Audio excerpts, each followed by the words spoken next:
Welcome back to the Hello Hair Pro podcast. My name is Todd. I'm Jen. And we are the owners of Hello Hair Co. in Southern New Hampshire, our salon. And Hello Hair Pro is our sort of second initiative. Yes. So here we are. Welcome back to our podcast. If you're a listener and if you're here for the first time, thanks. Welcome. All right. What are we talking about today?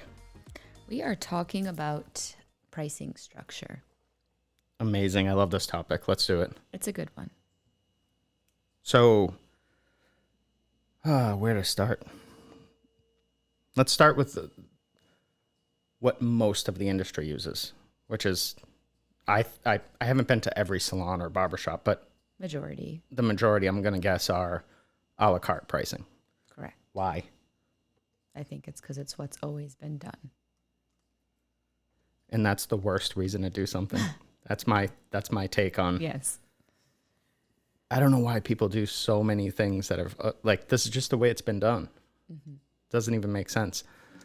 I don't know how you apply something to your business without questioning it.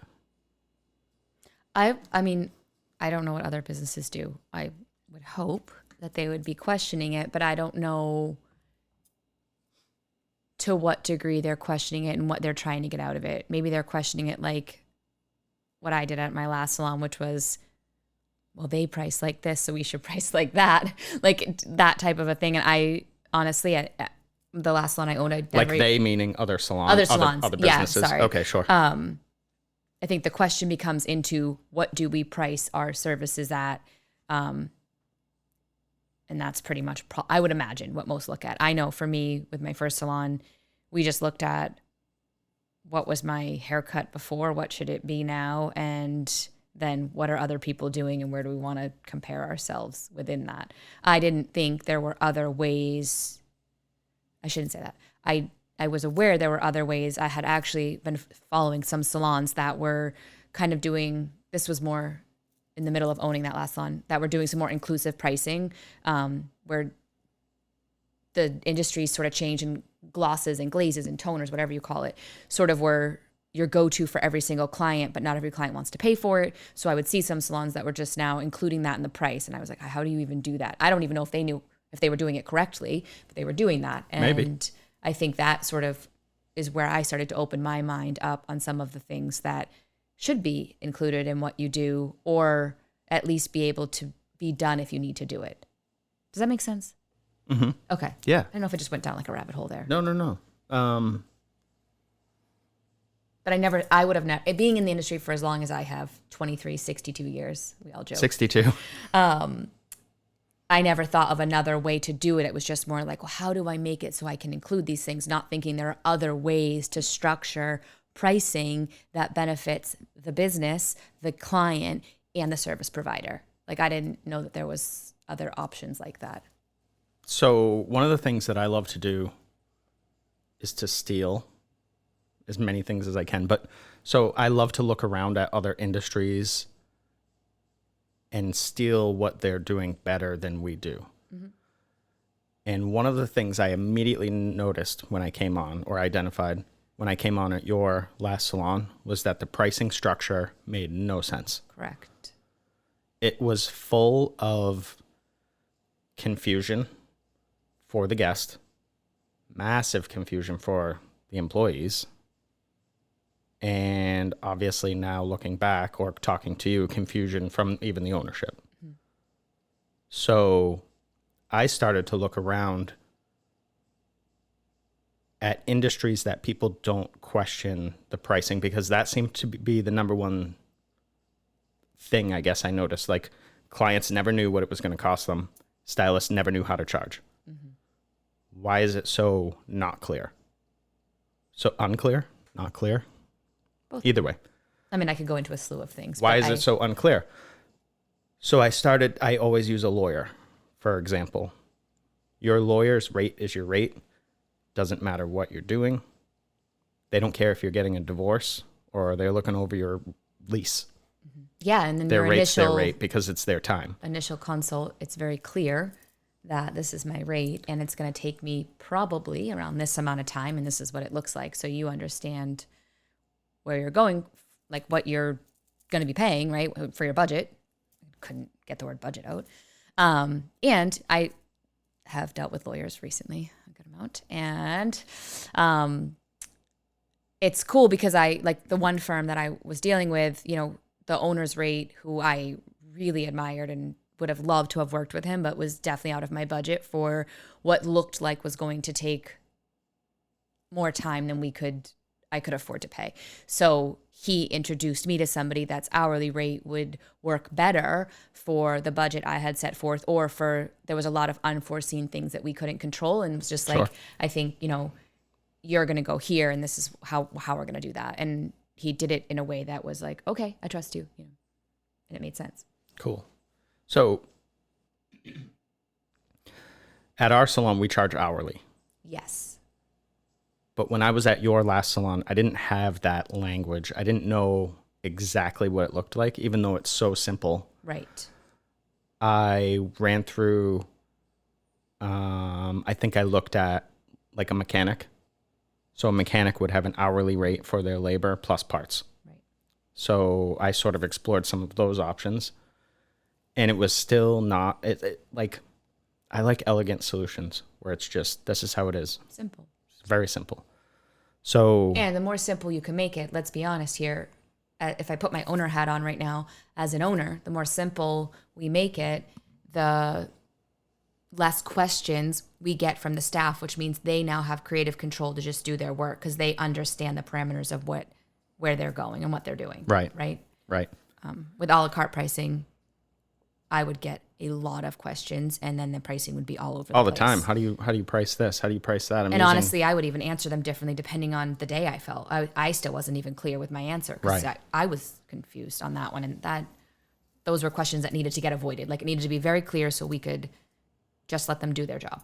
Mm-hmm. So now that we have hourly pricing, I want to go through the benefits. Okay. Do you have any particular one you want to start on?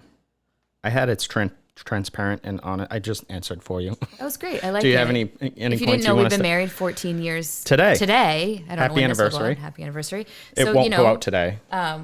Sometimes when you've been together as long as we have, you can answer for people.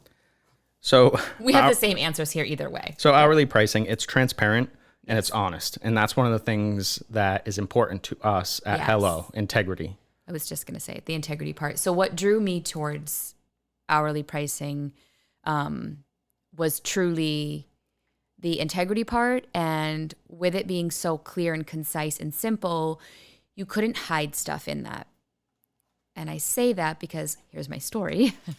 What I've seen people do in the past, and I don't even think, some I think do it on purpose. Some I just think they don't know better.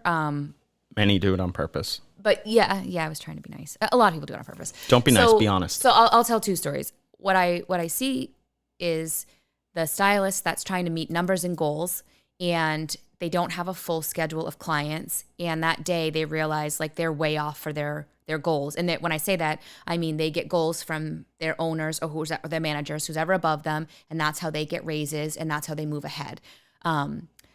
So when they're not meeting those goals or they don't have enough clients, they look at one client and they think, what services can I add on to this day and make this person pay for all of these services? So my ticket total is higher. My gratuity is higher because most people tip on 1%. And now I might hit my total goals to hit my numbers to get my raise. But not necessarily did that client need all those services. And they don't always know. If my head is in a shampoo bowl and you tell me I need a toner and a conditioning treatment, I trust that you're taking care of my hair to its best integrity and not just trying to add services onto my ticket. But what I know from the backside of the industry is more often than not, those servicers are putting on your ticket because they're just trying to make that ticket total higher. And hourly takes that out of the equation. How long does it take? And period. Here we are. And it makes a very, very easy consultation. My next story is that I've seen people, if you come in and you are all put together and you've got your really nice purse and all that, you're going to get charged what that person should be charging. So if you get your single process and you get your partial foil and you get your haircut, you're getting charged all of that. Now, the next person comes in and they may not have the nice purse, or they're not all put together, and somehow they've been judged that they shouldn't be charged for their single process and their partial foil and their haircut. So they end up charging them. And I'm sure clients right now, if any of you are listening, are like, oh my gosh, for either what's called a color foil or a single process and a few foils. But you might have had the exact same service that the client had before you, but you got charged differently. And to me, the integrity part is like, why? Why is one getting a deal and one is not when they got the exact same service? And hourly takes that off the equation, off the table. Every single person that sits in any chair in our building, in our salon, they get charged whatever that hourly rate is for the person they're sitting with, and it's very clear. And if they need to add on a service, how long does that take? And that's the price you pay. And every person that sits in their chair that it takes that long pays the same. So they're paying. So clients are paying for the time. Yeah, They're paying for the time. I could have said it that way, but I like my stories. No, stories are great. That they stick with people. I've heard them before. Yeah, I tell them and often. They are good. Yeah. Yeah, and I think Is that so? Actually, something just popped in my head. Is that why a lot of salon service menus are so fucking confusing? There's like 900 items. Is that so that the stylist can then move around and put people where they need to? This is far too I many don't even know options. why. I said yeah. I don't have a clue. I'm not sure. I think what comes down to it is, and now Because I don't care what you call it. Yeah. So listen. Color foil, full foil, half foil. I don't care. This is what started. How long is it going to take you? Right. So our hourly pricing is something that we did this year. It's not when we first opened. So the other problem I was running into in stylists, you can probably really relate to this, and maybe owners you can too. But this, with all the new techniques coming out, we have balayage, we have teasy lights, we have baby lights, all of these things. And so somebody would do a full head of whatever lights you want to call that. And then like, do I charge them for balayage, or do I charge them for a foil, or do I charge them? What I would see sometime is I'm going to charge them for a full foil and a partial balayage because I did both of those. And I'm like, whoa, what? Like, just do the full head and you can add in the full foil with some baby lights and teasy lights all in one. And with hourly, it became very simple. Whatever is the new service that's coming out, whatever is the coolest trend we're doing, now our service providers can do all of what they need to do and not worry about, should I charge for this or charge extra for that? They just know how long it takes them. How do you charge for the roots? How do you charge to tap this? It was so and how many do you charge things. to smudge that? Or do I charge Who fucking cares? Yeah, if I pull the color through, do I charge it as How a long does it glaze take? or another single process? And you would see that have to go back and look at the history because they didn't know which service they charged them for. And if it was more clear and concise and transparent, that wouldn't even be a thing. You just knew how long it took you. And this is where I started to get tripped up because I'm like, everybody's getting charged differently and it all depends on what you feel like charging them that day. And we have to take the emotional part out of that because that's where it gets really dicey. So one of the things that sort of piggybacks on that is that it's comprehensive. Correct. So that now the client doesn't have to wonder, what was that, a door? The clients don't have to wonder about the range. Mm-hmm. They don't have to, or the stylist now. Yes, price varies, right? Right, price varies, or a range, or, well, I don't know how many extra bowls I'll need of color or whatever. It's comprehensive. Everything's included. The price is the price. Come on in. If it's going to take the stylist 2 hours and their hourly rate is $100, it's $200. Mm-hmm. 100 times 2, 200. Whatever they can do in that time. Whatever they can do in that time is covered. And I do feel, again, what I loved about it is from a stylist perspective, you're not in the business to have to, it's like when you go to restaurants, market price or this or that, you know, sitting down, you're going to ask, well, what does that cost? But a stylist, you're here to just be creative and do your work. So when it comes into price, if you are not talking about that in the consultation, or you forget to mention it, and then you go to check them out and you realize, like, they were booked for a single process haircut blow dry, and let's say that's $200 for you.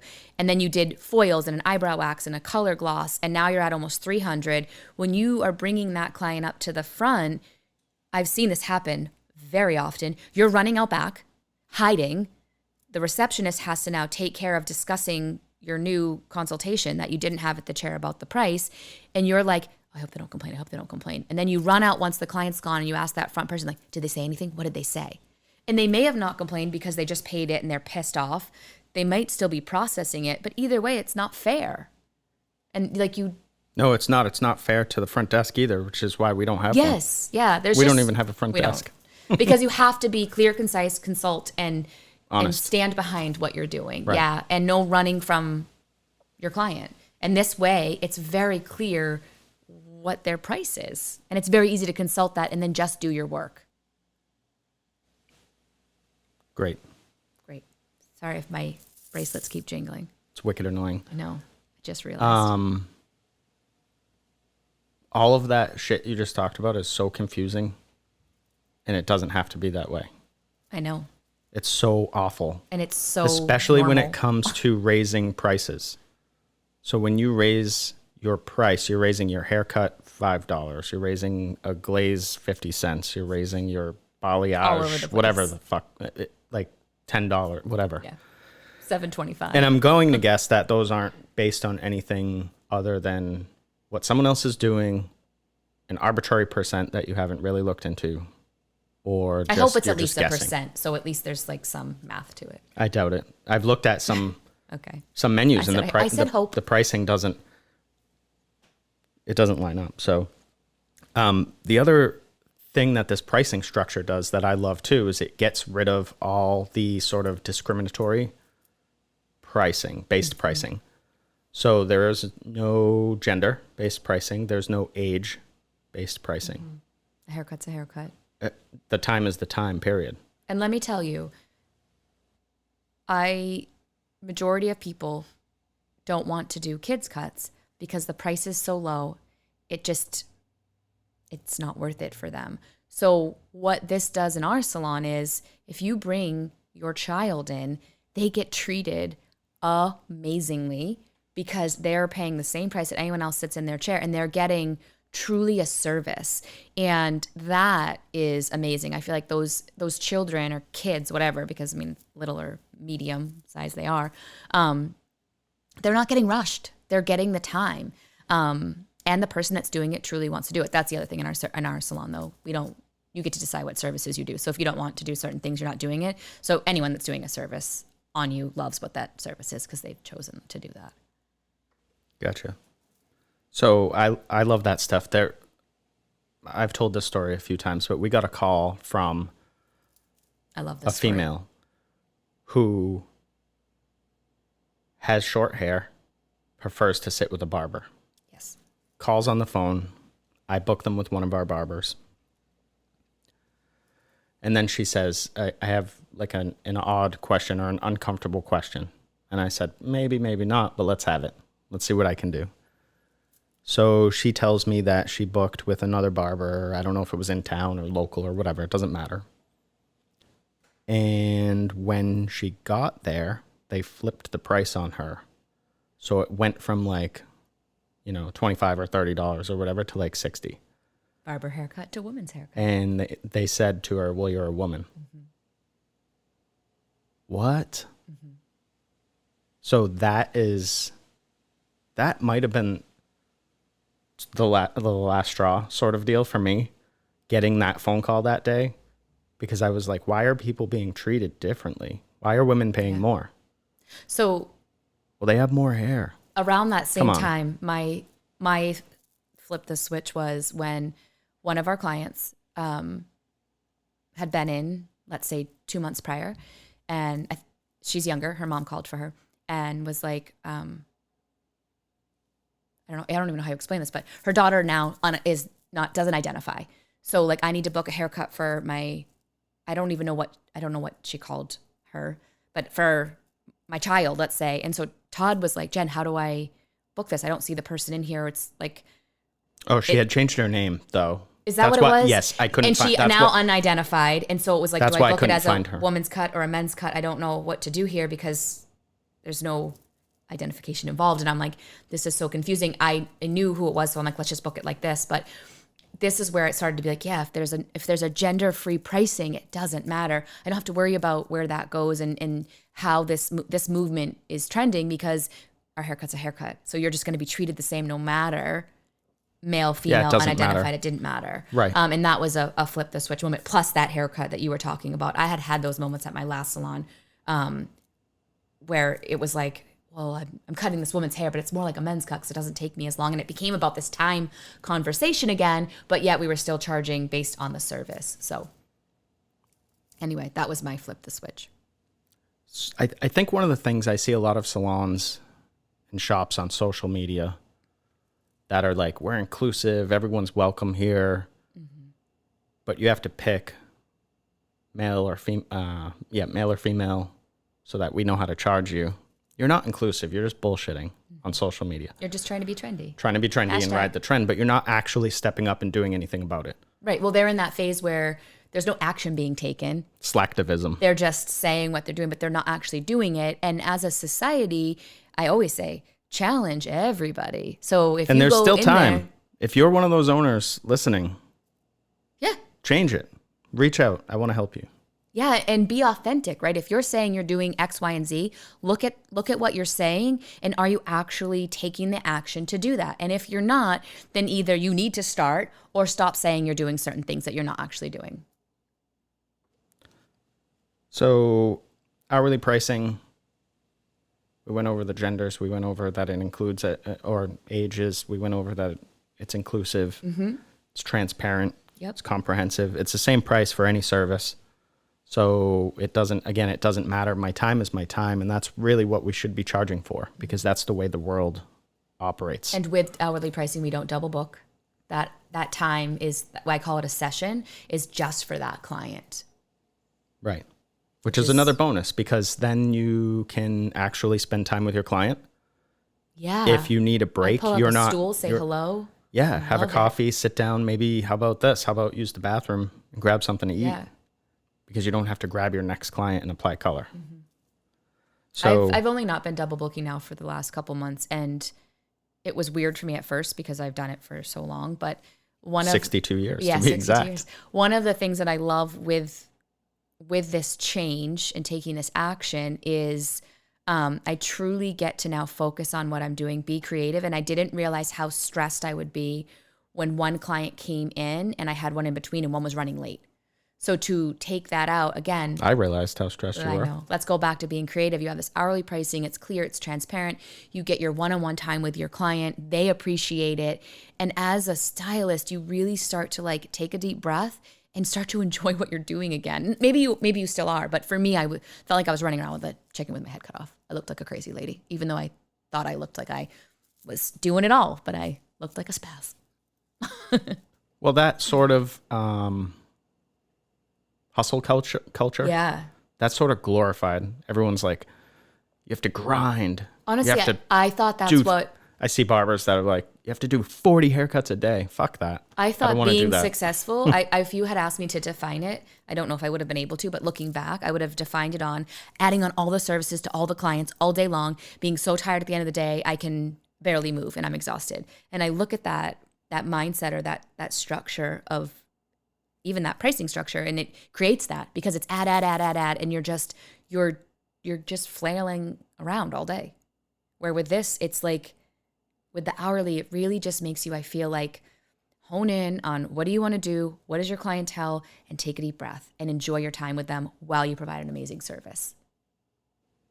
So the other thing I like about this, or one of the other things, the many things I like about hourly pricing, is that it's fair to the stylist or the barber. Yes. Because they have control over their time. They know if they are working a 5-hour shift, if they book 5 hours, they know their total. Problem solved.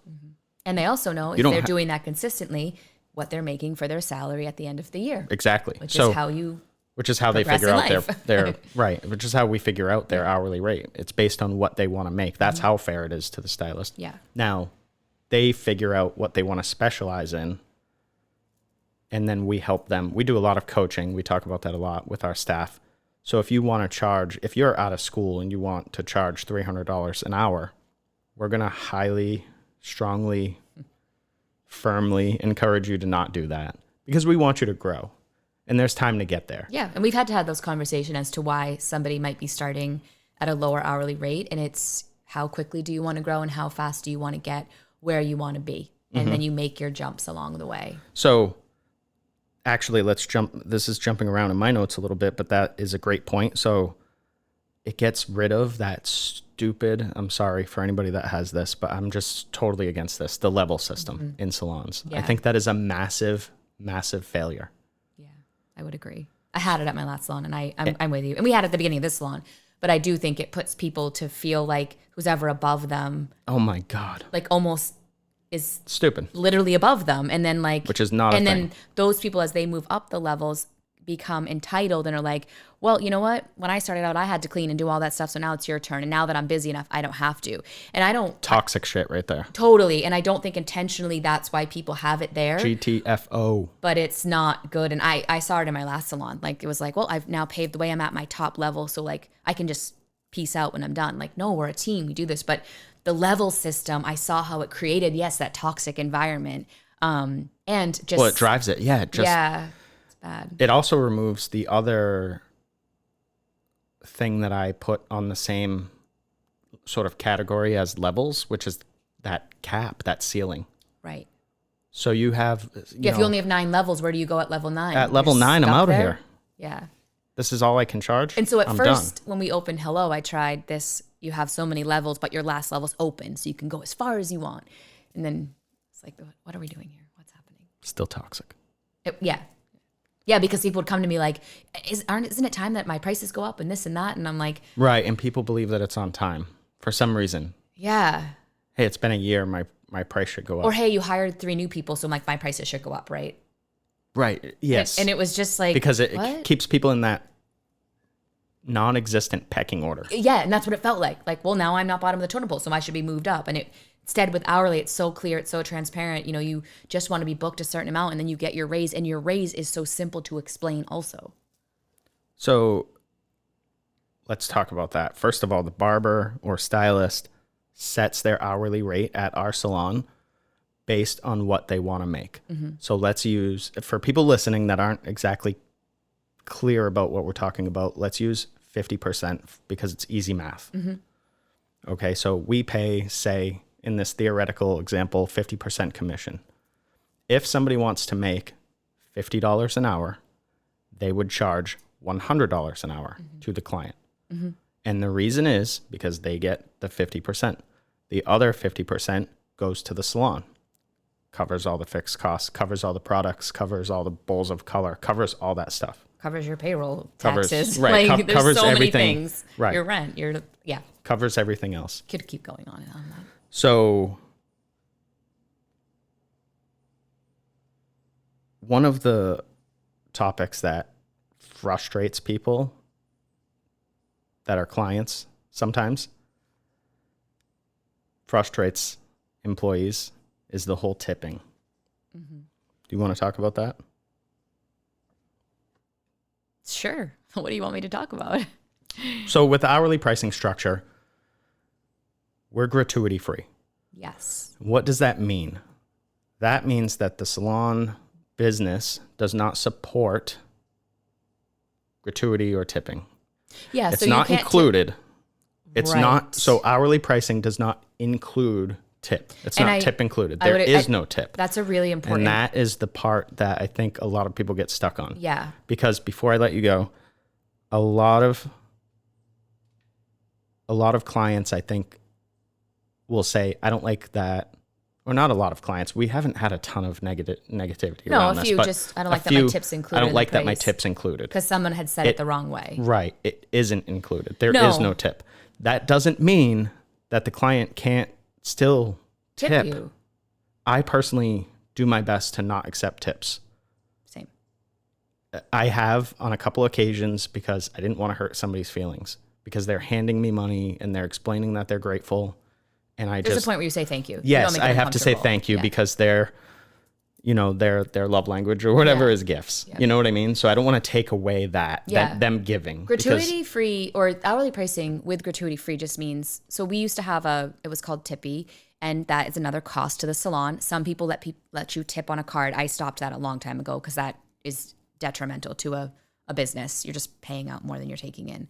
But so what it does is you figure out your hourly rate, and the way we coach is, there it is. You know what you're going to make at the end of the year. And if people truly choose to give you a tip as an act of thankfulness, you can celebrate that and do what you want with it. But if you were to never get tipped again, how much money do you want to make? And this way too, it also takes away the saltiness of the tip that's not big enough. The person that whatever you charge them might have been the top of their budget and didn't have enough money to tip you. Because now when you go and you're checking them out, you are so proud of the work you did, of the price you're charging. If something extra goes on top of that, wow, celebrate it. And if not, you feel wonderful in the price that you charged and, the hours that you booked. And then we just say, if someone's like, oh, well, can I tip you? It's check or cash only. And that's between you and your stylist or service provider, your barber. I don't need to know about it. I don't care about it. It's truly from you to them. And you should go and find them and say thank you because that will make their day. And if you're somebody that wants to switch over to this model, I would strongly encourage you to avoid things like Venmo. Yes. I fucking hate Venmo. I say it all the time. Venmo was never designed to be a client to business way to move money. Mm-hmm. It is like a friend to friend. Like, oh, we split dinner. You owe me $10. 14 years later, still splitting dinner. So I spoke with Kurt, who is an enrolled agent. Is that what he is? I believe and he urged me. He's an accountant too. So enrolled agent. Right. So someone listening is like, wait, what's that? An accountant. Yeah. So he urged me to urge our staff to avoid any of those apps because the IRS is not stupid. Mm-hmm. They are going to find you and they have the right to request that documentation. Yeah. All that Venmo stuff. And you owe taxes on all of that. You owe not only taxes, but the fees that he described are probably going to end up costing you over double. So not worth it. Not worth it at all. Also, and I think a lot of independent stylists found this out, don't hide money and then expect to buy a house or a car or whatever. Because you can't go back and then say to a bank, no, but I really made all this extra money. Right. Just show your money. And that's something that hourly pricing does. Our salon, here it is. This is that. Agreed. So also it helps, a lot of people say this too, we need to professionalize the industry. Well, this is how you would do that. Well. It's very professional. Have you ever seen a lawyer take a tip? Come on. It seems insane to me. The other thing that it does, hourly pricing, is it protects the business in a more strategic way without having prices all over the place, fluctuating. Like you could look at a day on the books in an average salon and it could be full of, say, kids cuts one day. So everyone's working 10 hours. Actually, let's be realistic. Most salons, everyone's working 12 hours. Mm-hmm. Which is another toxic thing. But the salon's not making any money because they're doing services that are so poorly priced. Yeah. You're losing. Mm-hmm. So by having this, every time a person gives themselves a raise, and that's quite literally how it works, the salon gets a raise. Mm-hmm. And now we as business owners and leaders can take that money and reinvest. We can put it towards marketing. We could bonus people. We can do whatever we want. Mm-hmm. Also, as we know, things always are going up. It's just the way of the world. Right. And I like it just because it keeps it consistent. Yeah. The price is the price and that's it. So you know exactly what you're looking at. I would agree. What about also, so I have in my notes, it's literally how almost the entire world operates outside of the hair industry. Well, the hair industry sometimes still slow thinks it's 1982. Oh my God. Remember those books we found? Yes. They were those were from the early 2000s. Amazing. They were? Yeah. That's how dated. So they're books that we found when we built out the salon that were from the early 2000s that looked like they were from the 80s. I was going to say 70s, 80s. No, yeah, there was some big hair in there. It was 80s, but they were from early 2000s. That's how far behind the books are 20 years behind. Yeah. What about cons? There are some definite cons to hourly pricing, and I don't think that they're necessarily because of hourly pricing. I think one of the major cons is that it's just different. Yep. And if it's different and you don't understand it, or you haven't coached your staff well enough to explain it, or you haven't coached yourself or worked with a coach enough to understand it, then it becomes a major con because there's a disconnect. And if some people just don't like change anyway, so they're just gonna say screw off. Some people, and that's just how that goes. But yeah, I think if you could lower your price, and some people would get pissed. I don't like change. Why are you doing this? Right. But yeah, I think it's just really understanding it and explaining it well. And this comes back into like, if you're not having those really hard consultations at the beginning of the service, then anytime you have a price increase or anytime you do anything different, it's going to be a hard conversation for you because you're not used to having them ever.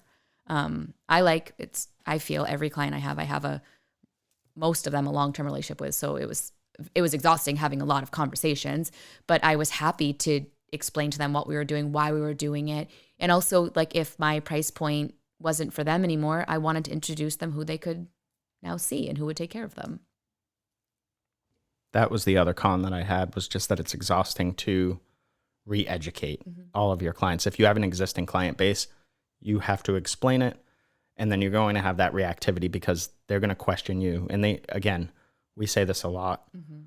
They're questioning you because they don't understand, not necessarily because most of the time it was just they were processing. Yeah, they're just thinking and working through a new idea. Sometimes even was like, I don't like this hourly pricing. And for one client, it made it less expensive. So I'm like, yeah, you do. Okay, I don't even know what you're talking about. But, that's the way of the world. Like you said, it could be less expensive. And they're like, I don't like this. I'm like, oh, okay. Anything else? I think that's all I have. No, I think the biggest thing is, take a look at what you're doing with your pricing structure in your business. And is it working? And does it follow your core principles? Yeah. Does it align with everything you are putting yourself out there to be? Have you ever even asked these questions?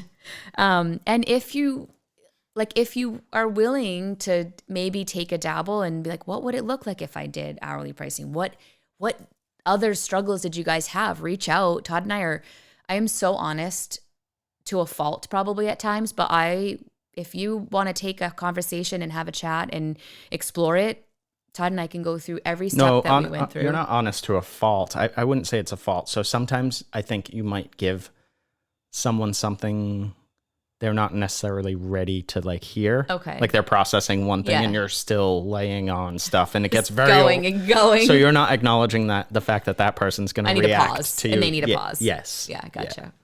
But we're here to help. So if you for sure want to, and I love the topic. It's good. And even if it's just to explore it, and then you either take the action or you don't, and that's your choice. But I think it's great to explore new ideas and then, take your time to pause and think about it. And this is one that I really would challenge you in your business to take a look at and see what do you really have to lose by looking at it? Yeah, and explore it and see what is going on. It's going to help stabilize your business in the long run, period.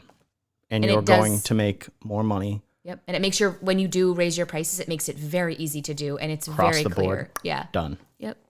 I love it. All right. Let's wrap on that. Thanks for listening to the Hello Hair Pro podcast. Subscribe, comment. Find us on YouTube. I'll put it all in the show notes. Thank you.